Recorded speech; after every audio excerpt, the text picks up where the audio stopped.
ಒಂದು ಸಬರ್ಬನ್ಗೆ ಜಮೀನು ಬೇಕು, ಎರಡನೇದು ರಿಂಗ್ ಏನು ರೈಲ್ವೆ ಮಾಡಕ್ಕೆ ಹೊರಟಿದ್ದಾರೆ ಇವತ್ತು ಹೊಸದಾಗಿ ಸರ್ಕಾರ, ಅದಕ್ಕೆ ಜಮೀನು ಬೇಕು, ಅದರ ಸ್ಟೇಷನ್ಗೆ ಜಮೀನು ಬೇಕು, BMTCಗೆ ಜಮೀನು ಬೇಕು, ಏರ್ಪೋರ್ಟ್ಗೆ ಹೋಗುವಂಥ ವ್ಯವಸ್ಥೆಗೆ ನಮಗೆ ಜಮೀನು ಬೇಕು. ನಾನು ಸರ್ಕಾರಕ್ಕೆ ಒಂದೇ ಕೇಳಕ್ಕೆ ಇಚ್ಛೆ ಪಡುವಂಥದ್ದು, ಮೇ 1ನೇ ತಾರೀಕು ನಿಮ್ಮದೇ ಸರ್ಕಾರ ನಿರ್ಧಾರ ತಗೊಂತ, ಇಲ್ಲಿ ಫೋಟೋ ಇದೆ, ನಿಮ್ಮದೇ ಸರ್ಕಾರ 1 ತಿಂಗಳ ಹಿಂದೆ ನಿರ್ಧಾರ ತಗೊಂತು, ಈ 45 ಎಕರೆಯನ್ನ ನಾವು BMRCLಗೆ ಕೊಡ್ತೀವಿ, ಅಂದ್ರೆ ಮಲ್ಟಿ ಮೋಡ್ ಒಂದು ಟ್ರಾನ್ಸ್ಪೋರ್ಟ್ ಹಬ್ ಮಾಡ್ತೀವಿ. ಕೇವಲ 1 ತಿಂಗಳಲ್ಲಿ ಇದು ವ್ಯತ್ಯಾಸ ಆಯ್ತು. ಯಾಕೆ ವ್ಯತ್ಯಾಸ ಆಯ್ತು? ಯಾವ ರಿಯಲ್ ಎಸ್ಟೇಟ್ ಅವರು ನಿಮ್ಮನ್ನ ಭೇಟಿ ಆದ್ರು? ಯಾವ ರಿಯಲ್ ಎಸ್ಟೇಟ್ ಸಲುವಾಗಿ ನೀವು ಕೆಲಸ ಮಾಡ್ತಾ ಇದ್ದೀರಿ? ಯಾರೇನ ಓಲೈಕೆ ಮಾಡ್ತಾ ಇದೀವಿ ಅಥವಾ ಯಾರಿಂದ ಶೂಟ್ ಕೇಸ್ ಬಂತು? ಇದು ನಮ್ಗೆ ಇವತ್ತು ಗೊತ್ತಾಗಬೇಕಾಗಿದೆ, ನಮ್ಮ ರೈತರಿಗೂ ಇದು ಗೊತ್ತಾಗಬೇಕಾಗಿದೆ. ಯಾಕಂದ್ರೆ ಇದು ಭೂಮಿ ರೈತರದ್ದು, ಅವರ ತಾತಂದು, ಅವರ ಮುತ್ತಾತಂದು ಕಷ್ಟಪಟ್ಟು ದುಡ್ದವರವರು. ಅದಕ್ಕಾಗಿ ನಾನು ಇವತ್ತು ಬಹಳ ಆಗ್ರಹಪೂರ್ವಕವಾಗಿ ಹೇಳ್ತೀನಿ, ಇಲ್ಲಿ ಮಲ್ಟಿ ಮೋಡ್ ಟ್ರಾನ್ಸ್ಪೋರ್ಟ್ ಹಬ್ ಅಥವಾ ಮಲ್ಟಿ ಮೋಡ್ ಟ್ರಾನ್ಸ್ಪೋರ್ಟ್ ಒಂದು ಸಿಸ್ಟಮ್ ಇಲ್ಲಿ ಕ್ರಿಯೇಟ್ ಆಗಬೇಕು. ಇದಕ್ಕೆ ನಮಗೆ ಈ 48 ಎಕರೆ ಜಮೀನು ಬೇಕು.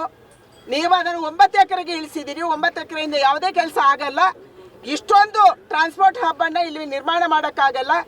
ಅದರ ಜೊತೆಗೆ ಇವತ್ತು ನಾವು ಇನ್ನೊಂದು ಜಾಗಕ್ಕೆ ವಿಸಿಟ್ ಮಾಡ್ತಾ ಇದ್ದೀವಿ. ಯಾರು ಜವಾಬ್ದಾರಿ ಈ ಜಾಗಕ್ಕೆ?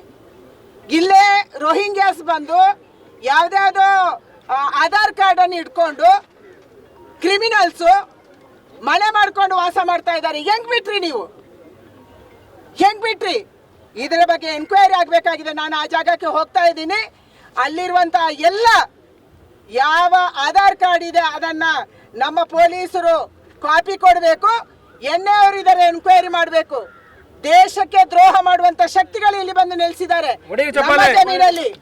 ಅದಕ್ಕಾಗಿ ದಯಮಾಡಿ ಇವತ್ತು ಈ ಜಾಗವನ್ನ 48 ಎಕರೆಯನ್ನ ಸರ್ಕಾರ KIDBಗೆ ತಗೋಬೇಕು ಮತ್ತು ಮಲ್ಟಿಮೋಡ್ ಸಿಸ್ಟಮ್ ಮಾಡಕ್ಕೆ BMRCL ಇರ್ಬೋದು, BMTC ಇರ್ಬೋದು ಅಥವಾ ಏರ್ಪೋರ್ಟ್ ಅಥಾರಿಟಿ ಇರ್ಬೋದು, ಇವರಿಗೆ ಸರ್ಕ್ಯೂಟ್ ರೈಲ್ವೆ ಇರ್ಬೋದು ಅಥವಾ ರಿಂಗ್ ರೈಲ್ವೆ ಇರ್ಬೋದು, ಇವರಿಗೆ ಇದನ್ನ ಜಮೀನು ಆಫೀಸ್ಗಳು ಮಾಡಕ್ಕೆ, ಅವರ ಸ್ಟೇಷನ್ ಮಾಡಕ್ಕೆ ಕೊಡಬೇಕು. ಮತ್ತು ರೈತರಿಗೆ ಇವತ್ತಿನ ಮಾರ್ಕೆಟ್ ವ್ಯಾಲ್ಯೂಯಲ್ಲಿ ಅವರಿಗೆ ಕಾಂಪನ್ಸೇಷನ್ ಕೊಡಬೇಕು ಅನ್ನುವಂಥ ಆಗ್ರಹವನ್ನು ನಾನು ಇವತ್ತು ಮಾಡ್ತಾ ಇದ್ದೀನಿ. ನಾವು ಇವತ್ತು ಅಲ್ಲಿಗೆ ಕೂಡ ಯಾರು ಇಲ್ಲಿ ಕಸ ತಂದು ಹಾಕ್ತಿದ್ದಾರೆ, ಹೈಕೋರ್ಟ್ ಆರ್ಡರ್ ಇದೆ, ಓಪನ್ ಜಾಗದಲ್ಲಿ ಕಸ ತಂದು ಹಾಕೋದು, ಅದನ್ನು ಸುಡುವುದು, ಕ್ರಿಮಿನಲ್ ಕೇಸ್ ಹಾಕಿ ಅಂತೇಳಿ. ಯಾರಿಗೆ ಕ್ರಿಮಿನಲ್ ಕೇಸ್ ಹಾಕ್ತೀರಿ ನೀವು?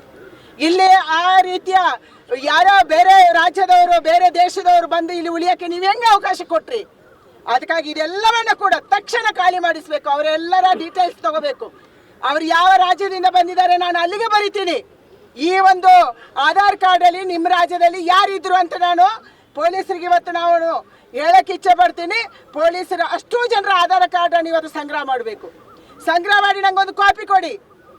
ಕೇಂದ್ರ ಹೋಮ್ ಅಫೇರ್ಸ್ಗೆ ನಾನು ಬರಿತೀನಿ, ಇವ್ರು ಯಾರು ಬೆಂಗಳೂರಲ್ಲಿ ಬಂದು ವಾಸ ಮಾಡ್ತಿದ್ದಾರೆ, ಇವರನ್ನು ಪತ್ತೆ ಮಾಡಿ ಅಂತ ನಾನು NIAಗೂ ಬರಿತೀನಿ.